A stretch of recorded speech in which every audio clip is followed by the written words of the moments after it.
All right, guys, this is Dazed with the Dazed Doorway. We're going to do another quick reaction to a Y-Files video. Let's check it out and see what it has in store. Which would you prefer, eternal life or unlimited wealth? How about both? For that, you need the Philosopher's Stone, a substance that can turn base metals into gold and grant you eternal life. The Book of Aquarius contains the instructions for the Philosopher's Stone. Now, although the process can take years, the ingredients are simple. You have them in your home right now. But the Book of Aquarius is derived from many older texts, including one very mysterious artifact, the Emerald Tablet, which contains not only the recipe for immortality, but the secret to everything in the universe. This knowledge has been around for centuries, but has been suppressed. Until now.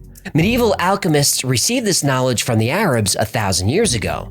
The Arabs got it from the Egyptians 2,000 years before that. But the Egyptians received this knowledge 36,000 years ago from the most advanced culture on Earth. The Emerald Tablet comes from Atlantis. You know, Atlantis is one of those things that has always been kind of a interesting topic, but I don't know, I don't think that there's any real maps about it, so I'm not very well versed on Atlantis. But we'll check this out. We'll see what he has in store. Maybe he can make me believe. Let's see. For hundreds of years, the recipe for the Philosopher's Stone was the most sought-after secret of alchemy. According to legend, this substance could turn ordinary metals like lead and iron into gold. The Philosopher's Stone was also called the Elixir of Life because it could restore youth and even grant immortality. For centuries, alchemists attempted to create the stone, breaking down, distilling, and combining different materials in pursuit of this goal. This actually led to the creation of chemistry. Now, this might sound like hocus pocus, but some of the most brilliant minds in history believed in the Philosopher's Stone and dedicated a large portion of their lives in pursuit of it. Some became so infatuated that it drove them to the brink of insanity. Isaac Newton is remembered for his contributions to mathematics, astronomy, and physics, but he was also interested in alchemy. Newton spent the last 30 years of his life obsessed with the Philosopher's Stone. He even made his own translations of the Emerald Tablet, which are still studied today. This is interesting because this individual isn't seen as a intellectually inept individual. So it's actually kind of interesting to really hear that that a genius of the time was interested in this line of questioning and work. So I just wanted to make that known. This is a significant figure. For stone. He even made his own translations of the Emerald Tablet, which are still studied today. Holy Roman Emperor Rudolph II brought the best alchemists in Europe to court. Men like John Dee and Edward Kelly were given a private lab and an unlimited budget. At the beginning of the Renaissance, there was an alchemist who, as the legend goes, actually discovered the Philosopher's Stone, and his name was Nicholas Flamel. Now he gave it to Dumbledore. What? Well, he actually puts it in Gringotts' vault, and then Hagrid fetched it for him. Now, I don't think that's... But Voldemort wants it, because he's stuck in the back of Quirrell's head, right? Then Hermione gets them past the Devil's Snare, and then Ron plays Wizard's Chess. By the way, he used the Nimzowitsch defense as an opening gambit. You don't see that much with Wizard's Chess. Now, if you believe in the legend or Harry Potter, Nicholas Flamel didn't die in 1418. He succeeded in creating the Philosopher's Stone, and he and his wife Perenelle are still alive and out there somewhere. Whoa, 600 years is a long time to be married. I guess it is. A long time. Mm-hmm. So very long. I think the interesting part to comment here is that you'd think that if there was a way to do this, or this was a reality, that billionaires and stuff would just go missing at their peak years. I mean, I'm not exactly sure how this process works, but if you kind of think about it, at least from my perspective, it sounds like something where it would keep you at that age, and it would just stop aging from that point. And if that's how it works, then you'd expect to see these people when they're in their 20s or 30s or something like that, maybe 40s at best, go ahead and then just start disappearing off the face of the earth. I'm not sure if that's the case, so we'll have to look a little bit deeper. Let's continue. A long time. Ever since man realized that his life was finite, the human race has been fascinated with the idea of extending their lifespan, or even achieving immortality. The legend of the Fountain of Youth has been around for hundreds of years, and now we have cryonics, which is freezing a body at the moment of death in the hope of reviving them at some point in the future, or mind uploading, which will transfer a person's consciousness to a computer and then at some point transfer that consciousness back into a human or part human, part robot body. But it all started with the Emerald Tablet. Written by the Egyptian god Jehudi, more commonly known as Thoth, Thoth was one of the most important gods of ancient Egypt. He was worshipped before the age of the pharaohs, so before 5000 BC. Thoth was the god of magic, wisdom, and the moon. He was usually depicted as a man with the head of an ibis. IBS?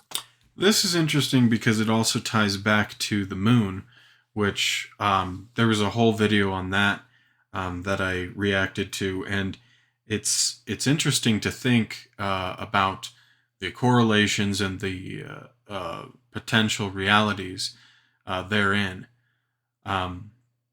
So I find it interesting that this guy who says to have is said to have magic, which magic is just kind of a way of saying like ununderstandable science. If you really think about it, I mean, if you took a cell phone or a laptop or a gaming console of some sort back to, the time of, Pontius Pilate or something, and you showed that, I'm pretty sure it'd be labeled as magic. So, anyways, just found that interesting.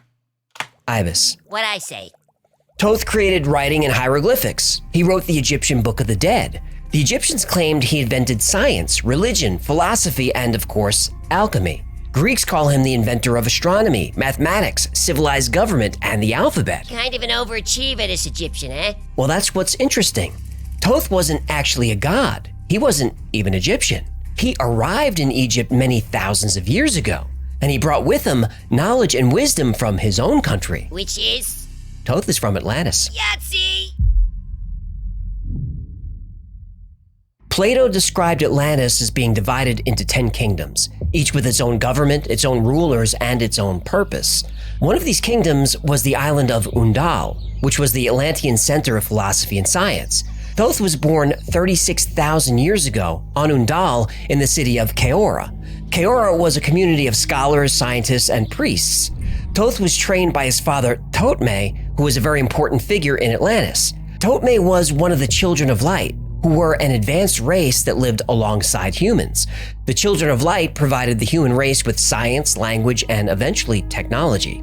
Some have said these beings were extraterrestrials, or the Anunnaki, or both. Though the Children of Light weren't gods, they would appear godlike to any normal human. But these are mortal beings. They're born and they die, just like we do. Whoa. But if he could die, how was he in Atlantis 36,000 years ago and then in Egypt 5,000 years ago? I'm getting to it. Sorry, go ahead. I like this story. I thought you would. Anyway, Thoth's father Thotme was the keeper of the Great Temple, which means he was a high priest who carried messages to the human race from the Children of Light. Wise were we with the wisdom of the Children of the Light who dwell among us. Strong were we with the power drawn from the eternal fire. And of all these, greatest among the children of men was my father, Thothme, keeper of the great temple, link between the Children of Light who dwelt within the temple and the races of men who inhabited the 10 islands. The 10 kingdoms of Atlantis were created by an entity named Horlet, sometimes called the Dweller, and Thoth spent many years with the Dweller learning the art of wisdom. Thoth excelled in his studies and was finally invited to the halls of Amenti. It's there where Thoth is given the key to life, immortality. And he, like the other Children of Light, can reincarnate every 100 years. Now, as an immortal, Thoth is responsible for keeping the ancient knowledge that he's been taught. Then, a great flood destroys Atlantis. Well, how long ago was that? 13,000 years ago. Oh, and when was the Younger Dryas? 13,000 years ago. Uh-huh. Yet another... Which also ties in with the whole theory of the moon coming in and causing the Younger Dryas. And then this dude's connection with the moon. There's quite a few similarities here, and I am intrigued. Let's continue. Great flood destroys Atlantis. Well, how long ago was that? 13,000 years ago. Oh, and when was the Younger Dryas? 13,000 years ago. Uh-huh. Yet another flood myth takes place during a period of time known as the Younger Dryas. Every culture on Earth has the same flood myth. Anyway, in order to preserve the knowledge and culture of Atlantis, Thoth is one of the teachers sent out to establish new colonies around the world. One of these colonies is in South America. Another is in Central America. Thoth travels to a land the Atlanteans call Kem, but we know it as Egypt. Thoth took with him a tablet carved out of green emerald, though some believe it might have been crystal. Others say the tablet was made of orichalcum, a valuable ancient metal that, according to Plato, was mined in Atlantis. On this emerald tablet, Thoth wrote the secrets of the universe, including the key to immortality. This knowledge would become the foundation for ancient Egyptian alchemy. Now, for centuries, Thoth would reincarnate into different bodies, sharing his wisdom with a select few. Usually, he was born in Egypt, but sometimes his mission would take him to other parts of the world. And that takes us to ancient Greece, where the Emerald Tablet makes its first appearance. You know, there's a similarity between the idea of the Dalai Lama and this supernatural individual here, where it's believed that they're reborn. So like you could have a kid that's born and it's like, oh, this is, you know, a prophesized person or whatever, and it becomes the Dalai Lama. I'm interested to see if, like, how they're identifying if he talks about that. So let's continue. The Emerald Tablet, also known as Tabulus Margidina in Latin, is only 24 stanzas of text, but hidden within those few stanzas is the secret to immortality. The tablet is said to have been written by Hermes Trismegistus, who some say is a combination of the Greek god Hermes and the Egyptian god Thoth, or is a reincarnation of Thoth himself. Hermes Trismegistus is the author of a group of texts called the Hermetica, and from these we get Hermeticism, a set of spiritual concepts and practices characterized by a belief in the unity of all things in the universe. Hermeticism has influenced secret societies like the Freemasons, the Rosicrucians, and the Order of the Black Sun. The Hermetic Order of the Golden Dawn is a secret society that emerged in the late 19th century. They used Hermetic principles in their ceremonies, which were said to be magic. The order also drew on other esoteric traditions, including Kabbalah and Tarot. The earliest known mention of the Emerald Tablet comes from an Arabic text dated 1200 years ago. But this text claims to be a translation of a much older work, which is possibly a translation of an even older text. Upon discovery, the Emerald Tablet became one of the most studied documents by... I just want to say something here. I'm actually reading a book currently called Edadorpa, and it actually talks about the Hermetic Order. So I'm really interested to see kind of what it is symbolizing, because so far from what I understand the Hermetic Order to kind of be about, it's more about energy and vibration and being able to change things in that way, which is ties into things like string theory, which is quantum physics, and other branches of science, like, for example, the density of atoms and stuff can actually, at the very smallest point of analyzation, can be found to be vibrating energy at different frequencies, as I understand it. And I believe that that's what this Hermetic kind of belief is. Like, for instance, like, thinking positive thoughts will bring more positivity into your life. This kind of a thing, which kind of has a little bit of like magic-esque things that aren't really like concrete. And but I just find it interesting that this is what is going on. I'm literally at chapter 3 in the book, and I'm actually currently reading the Hermes Trismegistus or whatever his name is, how he's part of the story. So yeah, let's continue. To be a translation of a much older work, which is possibly a translation of an even older text. Upon discovery, the Emerald Tablet became one of the most studied documents by Islamic and European alchemists. It also became popular with occultists who often use the motto, "as above, so below," which is the second verse of the tablet. But these were all just translations. The original tablet was lost. Then, sometime in the 1st century AD, the philosopher Apollonius of Tyana was studying in the city's library when he came across a mysterious book. It was bound in green leather and its pages were made of a material that he had never seen before. The book was written in a language that he didn't recognize, and its pages were filled with strange symbols and diagrams. Apollonius studied the book and realized that it was a book of alchemy, filled with the secrets of the universe and the hidden forces of nature.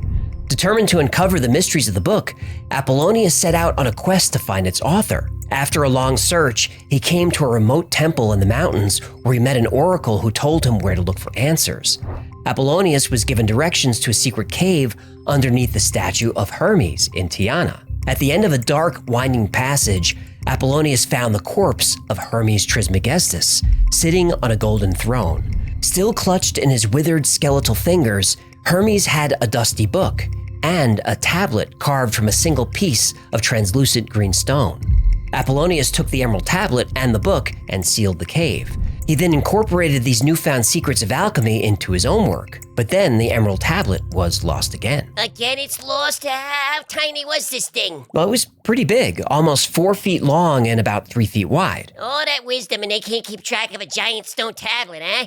Everyone who touches it suddenly comes down with a case of the Butterfingers. It would seem so. Apollonius wrote that he gave the tablet to the Roman Emperor Hadrian, who buried it under his palace. But some think the tablet was in the Library of Alexandria when it burned, or was taken by the Knights Templar, or it's in the Vatican's secret archives. It's been said to have ended up at just about every mysterious place on Earth. But in 1925, a man named Dr. Maurice Dorial had an idea. The early stories of the Egyptian god Thoth talk of him building the Great Pyramid of Giza as a way to protect an ancient artifact. So Dr. Dorial went to Egypt and explored the area where he thought the Emerald Tablet might be. Oh, did he find it? Not exactly. Oh. He found all 10. Which is another interesting part to think about. You've got 10 of these tablets. In Christianity, you have 10 commandments. Once again, I'm noticing lots of correlations here with these ancient stories that humans have come up with that are thousands and thousands and thousands of years apart. I mean, if we're talking 5,600 years ago, these 10 tablets, and then we go 8,000 years, and then we go 2,000 years ago, 2,000 years ago, to the time when Jesus was cruising around. And that's the same time period in which we have the 10 commandments. It really, it makes me wonder what really the truth actually is. Another thing to be taken into consideration is the fact that all of these stories and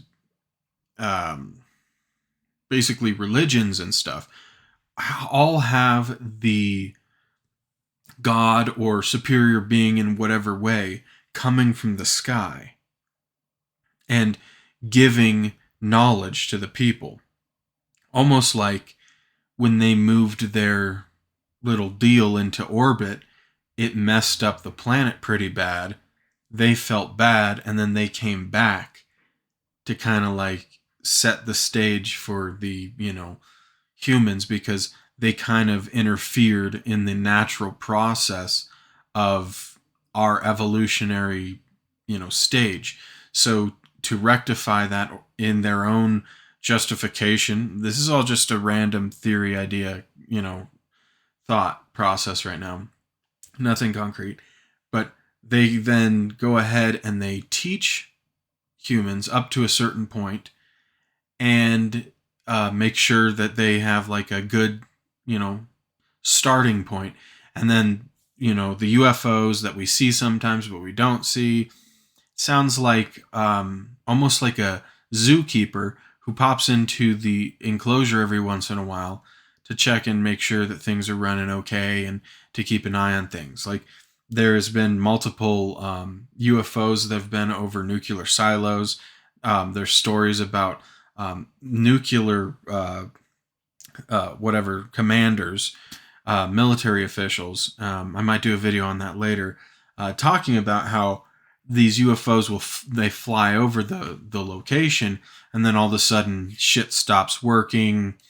One of the more fantastical stories is that they went to go and test one of these nuclear warheads in one of their testing areas, wherever the government kind of does that stuff, and apparently it was no longer able to have the same chemical reaction or whatever, however atom or nukes go off, atom bomb, whatever, I don't know. And so it just seems interesting. It seems like there could be hints and general pointing directions at maybe a more advanced species that doesn't necessarily want to get directly involved with us, but at the same time feels semi-responsible for some reason and kind of, takes away the sharp objects from the child, so to speak. So anyways, let's continue. Pyramid of Giza as a way to protect an ancient artifact. So Dr. Dorial went to Egypt and explored the area where he thought the Emerald Tablet might be. Oh, did he find it? Not exactly. Oh. He found all 10. The tablets Dorial found were in the possession of a mysterious group called the Great White Brotherhood. They wouldn't allow Dorial to take the tablets, but they did let him translate them. A few years later, in 1939, Dr. Dorial published his translation as a book, The Emerald Tablets of Thoth the Atlantean. His translation confirmed that the tablets were indeed written by Thoth. Dorial went on to found the Brotherhood of the White Temple, a religion that still exists and has a following. And one of the main themes of the book and of the Brotherhood of the White Temple is the concept of the one thing. The one thing is described as the source of all creation and the ultimate reality behind the physical world. It's said to be an energy that permeates all things and is the essence of all life. The Force is what gives a Jedi his powers. It's an energy field created by all living things. It surrounds us and penetrates us. It binds the galaxy together. We did a Star Wars bit last week. We can't go back to that well so soon. Yeah, it was worth a shot. Well, the book also describes ancient technologies and hidden knowledge. It suggests that ancient civilizations had advanced technologies and knowledge that have been lost over time. For example, the book describes a device called the Firestone, which is said to have the power to generate energy and manipulate matter. The book claims this technology was used by ancient civilizations, including the Atlanteans, but it's being suppressed. But a large part of the book covers alchemy, specifically transforming base metals into gold, curing illness, granting immortality, and achieving enlightenment. But like the original Emerald Tablet, it was all allegory and symbolism, subject to many different interpretations. There are no clear instructions. The tablet doesn't tell us what kind of materials we need to create the Philosopher's Stone, and even if they did, they don't tell us the process. But on March 11th, 2011, a mysterious book suddenly appeared online. It was called the Book of Aquarius, and this is what was written on the first page. The age of secrets is over. There's no need for mystical language or metaphor. This book contains no hidden meaning or codes. Everything is stated plainly and directly. So what the hell does this mean? Well, this means that anyone who wanted to create the Philosopher's Stone now has a recipe to follow, just like a cookbook. The Book of Aquarius looked legit. It's 165 pages and references 49 different alchemical texts that span 1,000 years. It's a long, difficult process, but anyone with the time and patience could do it. And some people did. And what's most amazing about the recipe for the Philosopher's Stone is that it's only one ingredient, and we all have it in us. Oh, in us? What are you talking about? What's the one ingredient we need to live forever? Well, the one ingredient is, What? urine. Oh, come on! Yeah, I think that any time that you play the telephone game multiple times and then one of them just claims that they know everything and then they give you a story like this,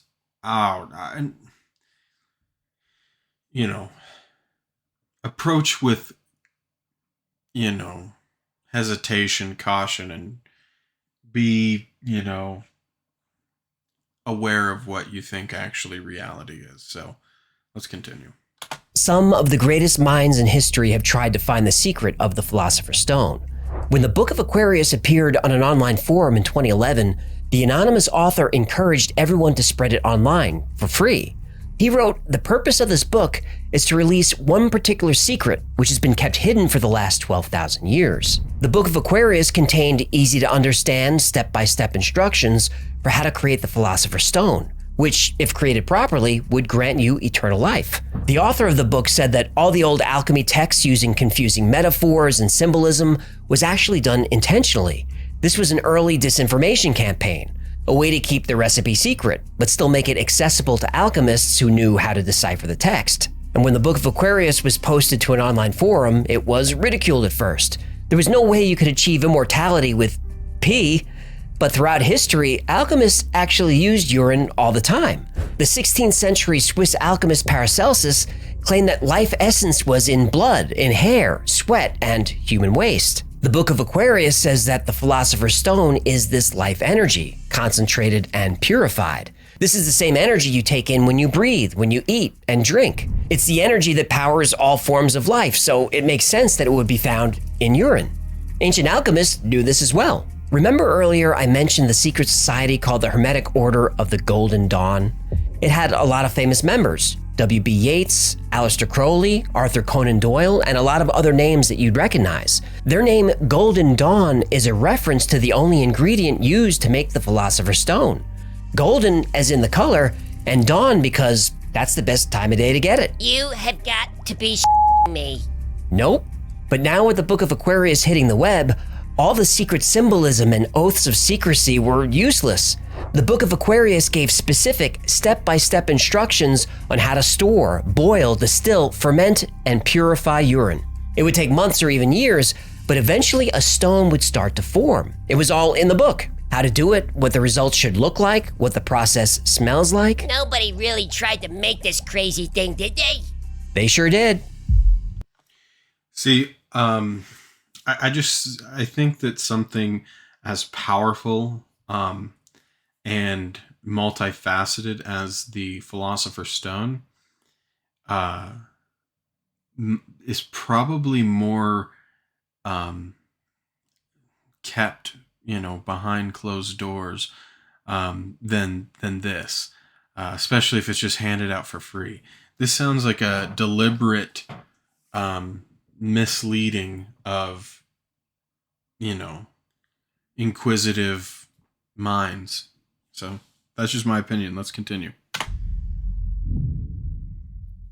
Shortly after the Book of Aquarius was published, the anonymous author set up a website at thebookofaquarius.com. There you could, of course, download a free copy of the book, but also participate in a forum where people would try to follow the instructions of the book as closely as possible and create their own Philosopher's Stone.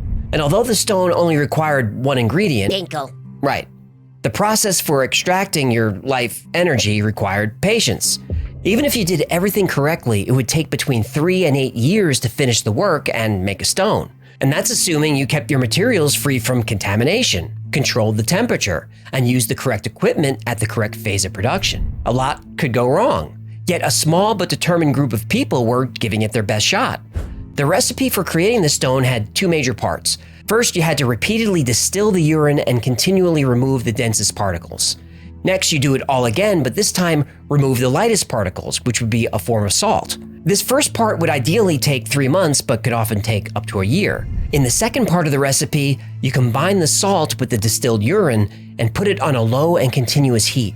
You do that for over a year. until it putrefies and turns black. In the next part of the recipe... Wait. What? Can you not call it a recipe, please? That makes it sound like you're supposed to eat it. Well... What? What? When you're done with the process, you do eat it. Ugh, I'm gonna be sick. What's your problem? You're swimming in half the recipe right now. It's not the same thing. I got bubbles. I got filters. Besides, I only tinkle in the back of the bowl. I don't think it matters. It matters. Anyway, you keep heating the black stuff and eventually it turns white. And then you turn up the heat a little bit more and the stone turns red. And then you're pretty much ready to go. The book even gives you some guidance on how much you should, I can't. On the Book of Aquarius forums, a community of amateur alchemists emerged. Even the author of the book was an active member and would answer anyone who had a question. People were following the process, sharing tips and strategies. They would discuss how different foods affected their essence. They even posted pictures of their results. This went on for a few years, long enough for at least one person to succeed. Did somebody actually get this crazy thing to work? Well, nobody knows, because suddenly and without warning, the Book of Aquarius website was gone. I don't know, man. I really don't know. I mean, it's in the time of internet. For that to be up for that long, kind of suspect.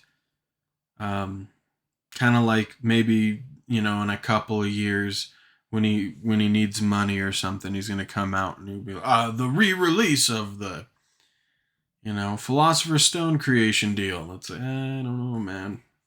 I don't know. I'm not 100% on this part. Let's continue. We covered a lot today. The Egyptian god Thoth, Atlantis, the Emerald Tablet, Hermes Trismegistus, Apollonius of Tyana, the Book of Aquarius, and how they all connect to the Philosopher's Stone. But how much of the story is true? Well, a lot of it is. But let's look at the parts of the story that are questionable. First, the Emerald Tablet is indeed a text that's at least 1,200 years old. It is considered one of the most important documents in alchemy. Isaac Newton and many others were fascinated with it and spent large parts of their life trying to decode it. But the Emerald Tablets, plural, that's a different story. All the stuff about Atlantis comes from the book The Emerald Tablets of Thoth, the Atlantean by Dr. Maurice Dorial. And a lot of that information is part of Dorial's religion, the Brotherhood of the White Temple. The Brotherhood really does exist. It even has a lodge in Colorado. And Dorial has a lot of followers. You could find tons of articles and YouTube videos from people who believe that Dorial was chosen to deliver his message to the world. It is a butt coming. There is. Now look, maybe Dorial really did discover the tablets in Egypt and translate them. Maybe he really is helping people on their journey to the light of truth, as the Brotherhood claims. Hey, your tone is drifting into sarcasm territory. But before you join this cult religion, there are a few things you should know about Dr. Maurice Dorial. Dr. Dorial's real name was Claude Doggins, and he wasn't a doctor of anything. He never graduated high school, which is amazing because he claimed that he was able to read and write as soon as he was born, and was doing advanced mathematics before the age of 1. Yet no interest in getting a GED, huh? Yeah, I guess not. So no record of him receiving a doctorate, but there is record of him driving a cab. He drove a cab in Egypt? Oh, he never went to Egypt. Yeah, but... His passport verifies this. When he was confronted about the passport problem, Dorial, aka Doggins, said, well, they weren't physical travels, they were astral travels. Doggins wrote a lot about astral travels and other paranormal phenomena. He wrote about UFOs, alien attacks, the nuclear war that he predicted would happen in 1956. And he wrote about human serpent hybrids living in the Gobi Desert. Lizard people! Yep. Hey, did you know you could buy a lizard people mug from the Wi-Fi store? Use promo code... No merch plugs now. Sorry. Force a habit. Now, his followers will say all the things that Dorial wrote were true. The problem is, his stories were lifted from prominent science fiction writers. For example, Dorial's Emerald Tablets book has passages that match almost word for word passages from the Necronomicon by H.P. Lovecraft. Ooh, that was one of the campfire stories I would read at Camp Greenfoot. Camp Greenfoot? Oh yeah, I was a counselor there in the 80s. Kids loved me. Lovecraft is kind of dark for kids, no? I didn't think so at the time, but I'm not gonna lie. Some of those kids, they grew up pretty weird. Anyway, Dorial also lifted ideas from the Shaver Mysteries, which were popular in the sci-fi pulp magazine Amazing Stories. He even wrote into the magazine. And Dorial made all kinds of other wild claims, as most cult leaders do, but there are too many to list here. So he was a fraud? Well, I'm not saying that, but his wife did. What? At a public event, his wife called him out for lying and cheating in front of a whole group of disciples. Hell hath no fury, eh? Yeah, the quote-unquote cult leader divorce made newspaper headlines at the time. Now, even with all this information, Dorial still has plenty of believers, and the Brotherhood still sells all of his books on their website. So, the story of the original Emerald Tablet, that story is true. The actual tablet has never been found, but the text has been around for at least 1,200 years. That's confirmed. The Emerald Tablets by Dorial, well, you can make your own decision, but to me it sounds like yet another cult leader passing off science fiction as his own writing to take advantage of people for profit. Right. That's kind of what I thought. Because, like, you can't have, like, it. You either have all the correlations and there's a reason for it, or you have. There is always going to be a reason for it. It's just, is it nefarious in nature? You know? And that's really what the main question is. I mean, because, like, you know, I mean, you heard me at the beginning of the video before I even got to this part. The second I heard 10, which is by this dork, well, not the guy on the screen, but Doyle, I was thinking, my mind just went ahead and started connecting dots where dots weren't. And I mean, that's what a good cult leader does. They invite intrigue into the mind and then manipulate you from there forward. So, hell, it's pretty damn cool. I mean, he may not have been a doctor, but he sure might have thought a few steps in. But I don't know. I don't think, maybe he probably didn't have all the information that I do. Yeah, no, it's interesting. Cool. Nice work if you can get it. Sure is. Look at G. You censored me. Of course I did. Their lawyers watch this show, you moron. Fair enough. So what about the Book of Aquarius? That one also sounds like science fiction, but turns out it's real. Ooh. Ever since the Book of Aquarius website was taken down, there's not much information about what happened to the people who were trying to create their own stones. One theory is that some people were actually successful, so either they had the site taken down or... The Illuminati. Right, some group of shadowy elites didn't want this information public, so they took down the website. And even though you can still download the book from the Internet Archives, you can't view the messages on the message board. Those have been scrubbed by somebody. Another theory is that the Book of Aquarius was a hoax. But if that's true, it's a hoax that took a lot of effort. The book is 165 pages, and the author goes into meticulous detail, and he quotes from 49 different alchemical texts, ranging from the 20th century all the way back to the 11th century. Many of these texts are pretty obscure and hard to find, and no one has ever come forward to take credit for writing it. The Book of Aquarius is probably not a hoax, but a book written by a passionate individual who honestly believes they're sharing the secret to creating a philosopher's stone. With Tinkle? Yep. There's actually a well-documented case of an alchemist attempting to create the philosopher's stone from urine. In 1669, German alchemist Hennig Brand dedicated years of his life to creating the stone. He was convinced urine was the way to do it, and he did everything that the Book of Aquarius says to do. Now, after boiling and distilling 1,500 gallons of his essence, he ended up with a white, waxy substance that actually glowed in the dark. He made the stone? No, he accidentally discovered phosphorus. Now, to a 17th century alchemist, this must have been amazing. Here was a substance that was the product of the human body that was glowing with a life force. Now, Braun kept the recipe secret while he tried to create gold, but when he couldn't get that to work, he sold the recipe to another alchemist. As for living forever, well, it's been reported that Hennig Braun did die, but nobody knows exactly when. Now, of course, legend says that he faked his death, and like Nicholas Flamel, is still alive today. Now, that makes sense to me. If I created the Philosopher's Stone, I don't think I'd ever tell. Would you? Now, if you want to try creating it, the Book of Aquarius is still available online and linked below, but I don't recommend it. Boiling urine smells awful, but that's a small price to pay for immortality. Whoa, wait. How do you know it smells awful? Don't worry about that. Now, if you do decide to try and create the Philosopher's Stone, do me a favor. Email me in about 600 years, and we'll both have a good laugh. No! That was a really good video. It's fun. It was fun. I'm not entirely. I think it's kind of a little bit more of a goofier one, but it was fun. Let's let him finish his video. Thank you so much for hanging out with me today. My name is AJ. There's Hecklefish, and this has been the Y-Files. If you had fun or learned anything, do us a favor and like, subscribe, comment, share. That stuff really helpful. Oh, they learned some things today. I agree. I think you owed them an apology, actually. Oh, they're fine. Now, like most topics we cover on this channel, today's was recommended by you. And if there's a story that you'd like to see or learn more about, go to theyfiles.com/tips. And special thanks to our patrons who make this channel possible. You guys are amazing. And if you'd like to support the channel and join this incredible community, consider becoming a member on Patreon, or join our Discord server, or grab something from the Y-File store. Oh yeah, you could grab yourself a Camp Greenfoot t-shirt right now. Already? That was fast. Hey, capitalism moves quick, Bally.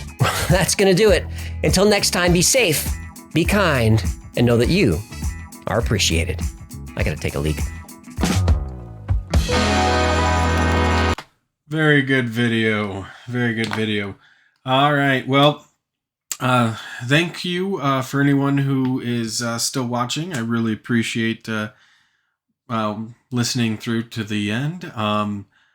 Once again, go support the Y-Files. One of my favorite channels, growing, and I think what they do is amazing, and I like things that make me think. So I just, thanks for that. Thank you, Y-Files, for doing that. And, yeah, go check them out and, like and subscribe for some more of my, my reactions to random things and games and other stuff.